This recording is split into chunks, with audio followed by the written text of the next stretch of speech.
Hi guys, welcome back to குபரி kitchen. இன்றைக்கி நம்ம சாக்லேட் கப் கேக் எப்படி செய்கிறது தான் பார்க்க போகிறோம். அதுக்கு ஃபஸ்ட்டு நம்ம ட்ரை இன்க்ரீடியன்ட்ஸ் ரெடி பண்ணிக்கலாம்.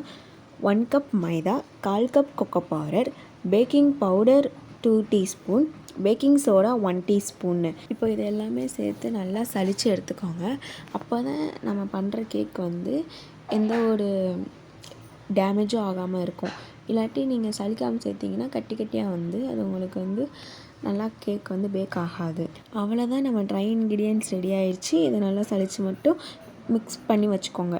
சாரி காய்ஸ், நான் வீடியோ போடாததற்கு நான் எக்ஸாம் எழுதிக்கிறேன், அதனால் என்னால் போட முடியலை. இனிமேல் நான் டெய்லி உங்களுக்கு வீடியோஸ் அப்லோட் பண்ணிடுவேன். நீங்கள் பார்த்து எனக்கு சப்போர்ட் மட்டும் பண்ணுங்கள். நெக்ஸ்ட்டு என்ன வீடியோ போடணுன்னு கமெண்ட் பண்ணுங்கள், நான் உங்களுக்காண்டி செஞ்சு காமிக்கிறேன். அவ்வளோதான். இப்போ பேட்டர் ரெடி பண்ணிக்கலாம். இதுக்கு நான் 2 எக்கு சேர்த்து இன்றைக்கி நான் பண்ணியிருக்கேன். உங்களுக்கு எக்கு போட விருப்பம் இல்லாட்டி நான் ஆல்ரெடி ஒரு வீடியோ பண்ணியிருப்பேன் கேர்டு வச்சு, நீங்கள் அதை பார்த்து கூட நீங்கள் பண்ணிக்கலாம். நான் இன்றைக்கி எக்கு சேர்த்துருக்கேன். இப்போ இந்த 2 எக்கையும் நல்லா பீட் பண்ணி எடுத்துக்கணும். ஃபஸ்ட்டு நீங்கள் எக்கு எவ்வளோ நீங்கள் பீட் பண்ணுறீங்களோ அவ்வளோ நம்ம கேக் சாஃப்டாகும்.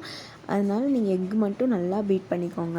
என்கிட்ட விஸ்க் இல்லாட்டி நீங்கள் ஹேண்ட் பீட்டர் வச்சு யூஸ் பண்ணி கூட நீங்கள் பீட் பண்ணிக்கலாம். அப்படி இல்லை உங்களுக்கு ஹேண்ட் பீட்டர் யூஸ் பண்ணிங்கன்னா உங்களுக்கு கை வலிக்கும்னு நினச்சிங்கன்னா கூட மிக்சியில் நீங்கள் போட்டு அரைச்சா கூட நல்லா தான் கேக் வரும். நீங்கள் பீட் பண்ணிக்கிறக்கப்பே 1/2 கப் பவுடர் சுகர் எடுத்துக்கோங்க. நான் பீட் பண்ணுறதுனால பவுடர் சுகர் எடுத்துருக்கேன். நீங்கள் மிக்சியில் போடுற மாதிரிக்கு இருந்துச்சுன்னா நீங்கள் சுகரு, எக்கு, ஆயில் இது 3மே சேம் டயத்துலேயே சேர்த்து நீங்கள் மிக்ஸ் பண்ணிக்கலாம். நான் இன்றைக்கி பீட்டர் யூஸ் பண்ணுறதுனால கொஞ்சம் கொஞ்சமாக சேர்த்து மிக்ஸ் பண்ணிக்கிறேன். நீங்கள் எந்த இன்க்ரீடியன்ட் சேர்த்தாலுமே நீங்கள் கொஞ்சம் கொஞ்சமாக போட்டு தான் மிக்ஸ் பண்ணணும். ஒரேடியாக போட்டு மிக்ஸ் பண்ணக்கூடாது. அப்போ பண்ணிங்கன்னா உங்கள் கேக் ஹார்டாகிடும், சாஃப்டாக இருக்காது. அதனால் கொஞ்சம் கொஞ்சமாக போட்டு மிக்ஸ் பண்ணிக்கோங்க. இது கூடவே 1/2 கப் ஆயில் ஆட் பண்ணிக்கோங்க.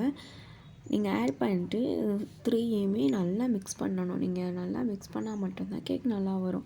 அதனால் நீங்கள் நல்லா மிக்ஸ் பண்ணிக்கோங்க. இப்போ இது நல்லா மிக்ஸ் ஆன பிறகு நம்ம எடுத்து வச்சிருந்த ட்ரை இன்க்ரீடியன்ட்ஸை இது கூட நம்ம சேர்த்து மிக்ஸ் பண்ண போகிறோம். நான் மறந்துட்டு அந்த வீடியோவை அட்டாச் பண்ணேன். நான் மிக்ஸ் பண்ணதுக்கப்புறம் உங்களுக்கு காமிச்சிருப்பேன். நீங்கள் அதே மாதிரிக்கு மிக்ஸ் பண்ணி எடுத்துக்கோங்க. இந்த ஒரு கட்டியும் இல்லாமல் மிக்ஸ் பண்ணி எடுத்துக்கோங்க. இப்போ இது கூட வெனிலா எசன்ஸ் ஆட் பண்ண போகிறோம். 1 டீஸ்பூன் வெனிலா எசன்ஸ் ஆட் பண்ணிக்கோங்க. அவங்ககிட்ட வேறு வெனிலா எசன்ஸ் இல்லை அப்படின்னா நீங்கள் எந்த எசன்ஸ் வேணால் யூஸ் பண்ணி நீங்கள் சேர்த்துக்கலாம். ஏன்னா எக்ஸ்மெல் வராமல் இருக்கிறதுக்காண்டி தான் எசன்ஸ் சேர்க்குறோம்.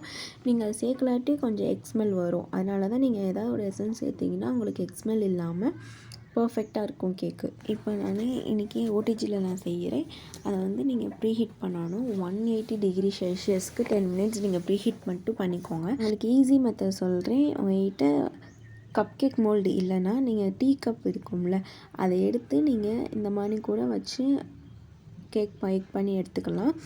இல்லை எனக்கு நான் வச்சுருக்க பேப்பர் கூட இல்லைனா கூட நீங்கள் வெறும் அந்த டீ கப்லேயே ஆயில் லைட்டாக அப்ளை பண்ணி நீங்கள் பேட்டரை போர் பண்ணி நீங்கள் பேக் பண்ணால் கூட சூப்பராக தான் வரும். ஒட்டாவே ஒட்டாது. நீங்கள் பேட்டரை எந்த கண்டெய்னரில் போர் பண்ணாலுமே ஆஃப் தான் நீங்கள் போர் பண்ணணும். ஃபுல்லாக போர் பண்ணக்கூடாது. நீங்கள் ஃபுல்லாக ஊற்றுனீங்கன்னா அது பொங்கி வர்றப்ப வெளியே வந்துடும். அதனால் நீங்கள் ஆஃப் மட்டும் போர் பண்ணுங்கள், ஃபுல்லாக ஊற்றிடாதீங்க. இப்போ இதை ஒட்டிஜியில் வச்சு 30 to 35 மினிட்ஸ் நீங்கள் பேக் பண்ணி எடுத்துட்டிங்கன்னா சாஃப்டான சாக்லேட் கப் கேக் ரெடி ஆயிரும். நான் இன்றைக்கி டெக்கரேஷனுக்காண்டி சாக்லேட் சிப்ஸ் மேலே லைட்டாக போட்டிருக்கேன். அவ்வளோதான். நீங்களே பாருங்களேன் எவ்வளோ ஈஸியாக வெளில வருதுன்ட்டு. இதே மாதிரிக்கு நீங்கள் செஞ்சாலுமே உங்களுக்கும் ஈஸியாக வரும், சாஃப்டாக வரும். அவ்வளோதான் கைஸ், நம்ம கப் கேக் ரெடி ஆயிடுச்சு. இந்த வீடியோ உங்களுக்கு பிடிச்சிச்சுன்னா மறக்காமல் லைக் பண்ணுங்கள், ஷேர் பண்ணுங்கள், கமெண்ட் பண்ணுங்கள், பெல் ஐக்கானை கிளிக் பண்ணிக்கோங்க.